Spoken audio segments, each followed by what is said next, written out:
Alrighty, so this is just We the People News, y'all. Okay? This video is done without prejudice or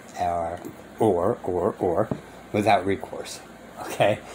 And I'm reserving on my rights. I'm not an attorney. I'm not giving legal advice. It may sound like it, but it's only opinions only. Okay? And the reason why I do it is, well, because I don't never look just straight forward. I always look around me to be able to protect myself by any means necessary. Right? So, we've heard this and we've heard that, but I want to kind of define a couple of things on the Senate. And if you're looking back on my videos, I talked about senates. Okay? But I never really defined it. Okay? But let's go ahead and check this out right quick, and I'm actually going to give my opinion. Okay? Is that each house has sole authority to recognize the membership of somebody who has been elected, or to say that this person has not been elected properly, or a member of the House, or that the House can deny membership to a member of the House by certifying that the election was not proper, or something along those lines. The Senate can do the same with one of theirs. Doesn't happen very much, but they do have the authority to do that. So the Senate, composed of 2 senators from each state, notice this, chosen by the legislature of each state. That was the original arrangement, so that the senators originally weren't really representing directly the people of their state. They were representing the state government. They were representing the state legislature. As we're going to see, that was changed by an amendment in the early 20th century. So that for a little over 100 years now, senators are elected by direct vote of the people. And that fits in. Okay, let's stop right there. This is true. It's called the 17th Amendment, y'all. Okay? It was changed. But the question to ask, why was it changed? Okay? Now, I didn't live way back then, okay? I'm not 100 years old. Okay? I can only presume. I'm not also a mind reader. Okay? But when government does something, it's always to benefit them. Right? It never is to benefit the people. So the people gets to vote for the senators now, right? But we have 2 senators for each state. Now some are smaller than others, obviously. Okay? I live in Texas. How in the world can that senator or any one of them senators represent me? They can't. They can't represent me. There are just too many people to be able to represent me. Right? That's the reason why, during the beginning, is to represent the states. Okay? It's for the states' benefit. That's the reason why our local representative voted them in, put them in office to represent the state. It had nothing to do for the people. It could, of a side effect, help the people, but it wasn't really specifically for the people. Okay? That's the reason why they voted them in. So, what was the downfall of this, right? They got 6 year terms. Now, it doesn't explain anywhere how a senator can actually be kicked out.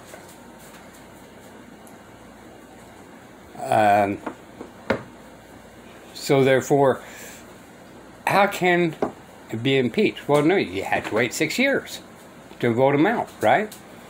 Well, when the senators was represented by the state, all right, we the people can get in touch with our state house and say, hey, this guy is not doing a good job representing our state. So our representative of the state could actually get rid of them. Alright? before their 6-year terms are up, or 3-year terms, or however long the terms was at that particular time, right? We're going to go with 6 years because that's what it is now, right?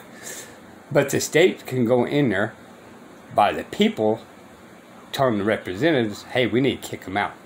Or the representatives figure they're not doing a good enough job representing the states, and basically fire them, y'all. And say, hey, whoa, you're not representing us in a proper manner. Kind of like John Cornyn for the state of Texas. Oh, well, we need some type of regulations on the Constitution. And well, all of us in the state of Texas get in touch with our representative and says, nah, get him out tomorrow. Fire him now. Get a replacement. Hurry up. And our state representative would have to do so because they represented the people itself. Right? So I'm just, again, it's my opinion. Because there was no reason why they should have done that. There's no reason for the 17th Amendment unless it benefited the country and not the people. So we all get, oh, well, you know, they represent us, the Senate represents us, and see, let's just say you didn't like a Supreme Court judge. All right? Congress does the impeachment. The Senate goes in there and judges the judge and kicks him out. Most people don't know that, do they? The Senate is the one that judges them and can get them completely impeached and say, what? You no longer have a job. Now, it's only happened a couple of times that I'm aware of. Alright? But this was how important it was, because even the Supreme Court would have a cause and effect on the states. Right? That has a cause and effect on the people now. But most people believe that Congress can write laws against us when in fact they can't. It's writing laws for the state. Didn't think about that for a minute, y'all. Okay? And this is the reason why I was doing this video, and it's a little bit long. So when they put in the 17th Amendment to say it represents the people, well, the senators, Congress, and the presidents all know that in all facts, the senators are not representing the people. There's just too many people to be represented by. In fact, there's supposed to be 11,000 congressmen, and they are actually being unconstitutional about that. So, well, the cause and effect. Well, when we started getting a lot of people here, remember, there's 10 square miles in the District of Columbia, y'all. They could have added more buildings, but they didn't want to. Why? But so that way, when the population's up, how can they represent the people, right? My congressman, there is too many people for that congressman from my district to represent. So Congress is actually running amok because there's just too many people for them to represent. They represent themselves. Senators are representing themselves.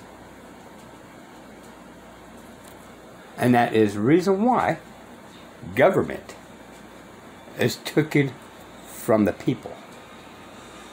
Because if they're doing everything correctly, we would have had 11,000 representatives, and it would be 10 times easier, or maybe even 100 times easier. Jeez, let's go 1,000 times easier. To get in touch with my congressman and say, hey, no sir, you knock this crap off now. Because the congressman is only supposed to be every 30,000 people. Every 30,000 people, that's it. And most of them don't pay attention. You figure 10%, maybe 3% of them actually vote. So guess what? How easy would it be for us to get in touch with our congressman? And how easy would it be able to get him or her out for not doing their job? 11,000 people is what we need in there. They own 10 square miles. If they need more buildings, well, then all these businesses in that area is not in the United States anyway. And it's owned by District of Columbia. So they're going to just have to say, hey, we're going to have to confiscate your land and your house. You've only been using it.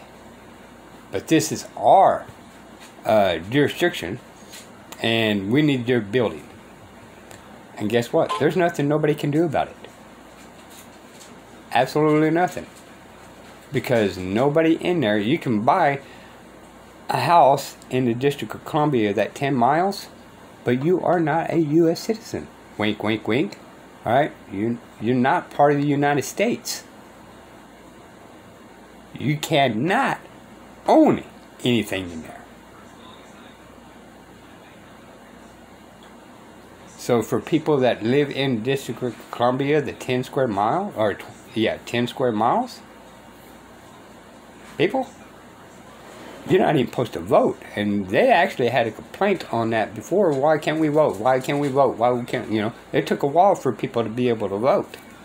And I think they could vote now. I don't know about the follow-up on that. But for a long time, they couldn't vote. And that's why. Because it was not part of the United States. Alright? And anyway, this video went way too long, but I just want to let you guys know that's the reason why, in my opinion, that we do not have the correct senators anymore, because it would be extremely hard to get our senators out of there when all it took is our representatives to fire them 2 months after they've been promoted in there. A year after promoted in there.